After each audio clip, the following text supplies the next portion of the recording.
Hi everyone, स्वागत है आप सभी का आज के इस वीडियो में। तो आज का एक बहुत ही लेटेस्ट वैकेंसी निकला है एयरफोर्स में, नॉन कॉम्बैट फॉर्म। यानी कि ये 10th पास स्टूडेंट्स एलिजिबल है इसमें।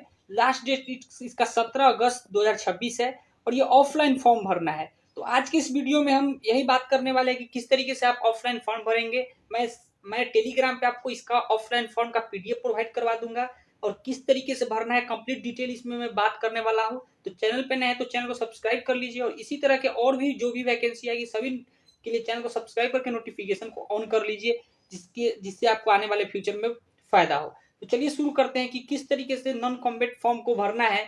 एंड ये बहुत ही मतलब समझिए कि एक ऐसा ऑप्शन आया है कि जिसमें सिलेक्शन का बहुत ज्यादा चांस है, बहुत ज्यादा वैकेंसी है। वैकेंसी का नंबर रिलीज नहीं किया गया है, लेकिन हमको लगता है कि जैसे 50,000 से ऊपर कैंडिडेट्स को इसमें हायरिंग किया जाएगा और ये अग्निवीर के तौर पे है। तो बिल्कुल इसमें भरिए और एग्जाम पैटर्न बहुत इजी है, तो इसमें आपका सिलेक्शन लेना एकदम इजी हो जाता है।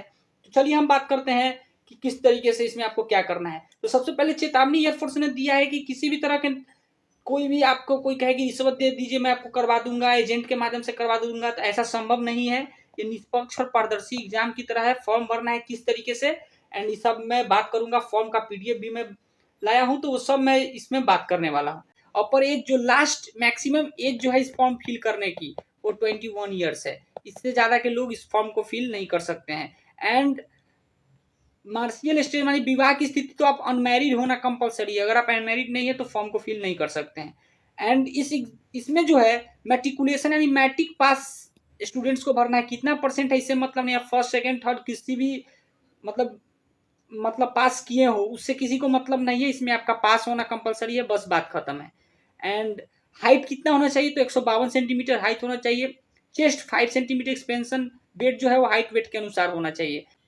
हाँ, अब बात करते हैं एग्जाम पैटर्न का कि एग्जाम में कितने क्वेश्चन पूछे जाएंगे एंड क्या क्या इसका एग्जाम पैटर्न है इसका। तो एग्जाम पैटर्न की बात करें तो इसमें इंग्लिश से क्वेश्चन किए जाएंगे। सामान्य इंग्लिश क्लास 10 सीबीएसई से होगा, यानी कि 10 क्वेश्चन आपको इंग्लिश से होंगे एंड 10 क्वेश्चन आपके जनरल नॉलेज से होंगे। टोटल 20 नंबर का ही आपका एग्जाम होगा। तो आप इस बात को याद रखिए कि 20 नंबर का एग्जाम होगा एंड बहुत ईजी सिलेक्शन है। तो इसमें आपको सिलेक्शन लेना बहुत मुश्किल नहीं है। उसके बाद आपको फिजिकल के लिए बुलाया जाएगा, फिर फिजिकल फिटनेस के लिए इस तरीके से आपको बुलाया जाएगा। हाइट वेट वगैरह चेक किया जाएगा। शारीरिक 1.6 किलोमीटर की दौड़ होगी आपको एंड 6.5 मिनट में आपको कंप्लीट करना है। ये बहुत ज़्यादा टाइम है, इसमें आप आसानी से कंप्लीट कर सकते हैं।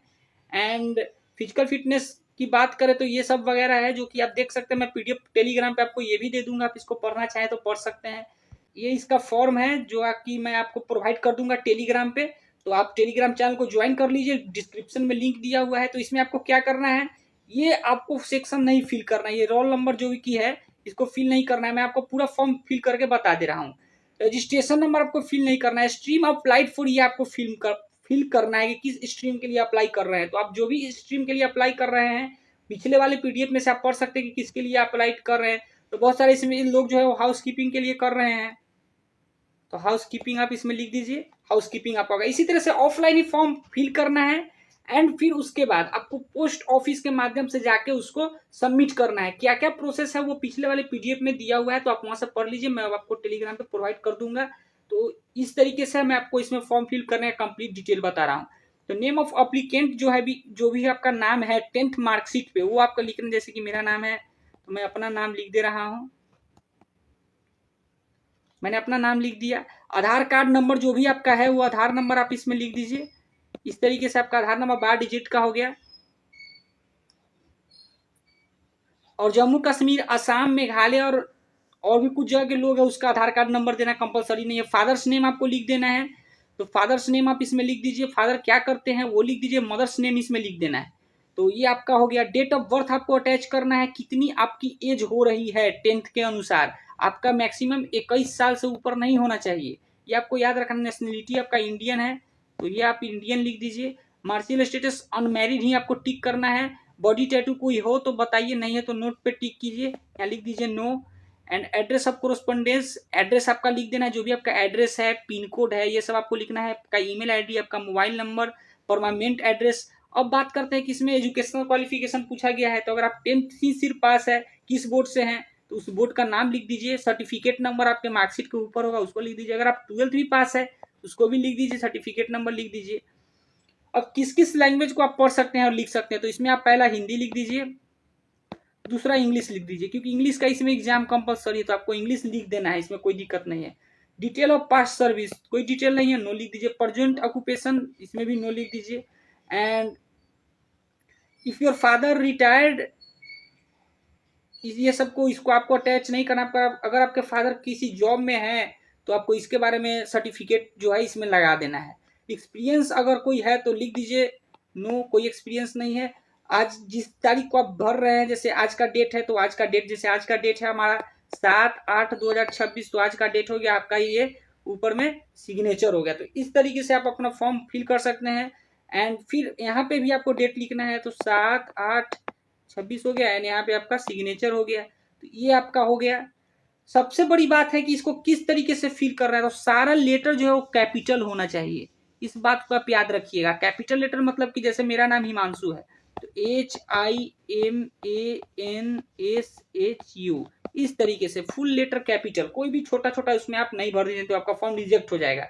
तो आपको दूसरा इसमें क्या करना है कि सर्टिफिकेट अटैच क्या क्या करना है, तो डेट ऑफ बर्थ जो कि आपका 10th का है, यस कर दीजिए। सर्टिफिकेट एक्सपीरियंस नो कर दीजिए। कैरेक्टर सर्टिफिकेट आपको एक बना के अपलोड करना पड़ेगा। इसको आपको अपलोड नहीं, मतलब इसके साथ अटैच करके पोस्ट ऑफिस के द्वारा भेजना पड़ेगा। तो उसके बाद अब क्या करना है कि कंसेंट फॉर्म है, अगर आप 18 साल से कम है तब आप भरिए, नहीं है तो इसको लगाने की जरूरत नहीं है। तो 18 साल से अगर आपका एज कम है तो इसमें आपका देना है कि जैसे मैं, इसको सब कैपिटल में भरना है। डिपेंडेंट सन, जैसे अपने फादर का नाम इसमें लिख देना है। एंड सिग्नेचर ऑफ कैंडिडेट, आपका अपना सिग्नेचर, अपने पापा का सिग्नेचर, जैसे मान के चलिए डेट जो कि आप डेट में भर रहे हैं उसका डेट, एंड लीगल गार्जियन कौन है उनका नाम यहाँ पे, एंड डेट वहां पे लिखवा दीजिएगा। अब उसके लिए है जो कैंडिडेट 18 ईयर से एबव है, तो उसमें भी आपका अपना नाम लिखना है कैपिटल में, इस बात को याद रखिएगा। कैपिटल में इस तरह से लिखना है आपको कि पूरा नाम आ जाए। इस तरीके से कैपिटल में डेट जो है वो आज का लिख देना है, जब भी आप फॉर्म भर रहे हैं, क्योंकि 18 तारीख इसका लास्ट डेट है, तो आप वहां तक आप भर सकते हैं। सिग्नेचर ऑफ कैंडिडेट, तो आप अपना सिग्नेचर कर दीजिए। And certificate by chief administrator senior officer, ये ऑप्शनल है, इसको आपको फिल नहीं करना है, इसको आपको छोड़ देना है। एंड फिर आपका ये एडमिट कार्ड का आएगा, जिसमें आप अपना फोटोग्राफ अटैच कर दीजिए। स्ट्रीम, किस स्ट्रीम के लिए आप अप्लाई किए हैं, तो आप हाउस कीपिंग के लिए अगर किए हैं तो हाउस कीपिंग, याद रखिए सिर्फ कैपिटल में ही भरना है। मैं यहाँ पे स्मॉल में इसलिए भर रहा हूँ क्योंकि मैं आपको समझा रहा हूँ। आपका अपना नाम जो भी आपका 10th में है, तो इस तरीके से आधार कार्ड नंबर क्या है आपका, father's name, mother's name, address जो भी है, पिन कोड है, and registration date and time return, ये आपको नहीं फिल करना है, ये वहां से फिल करके आएगा।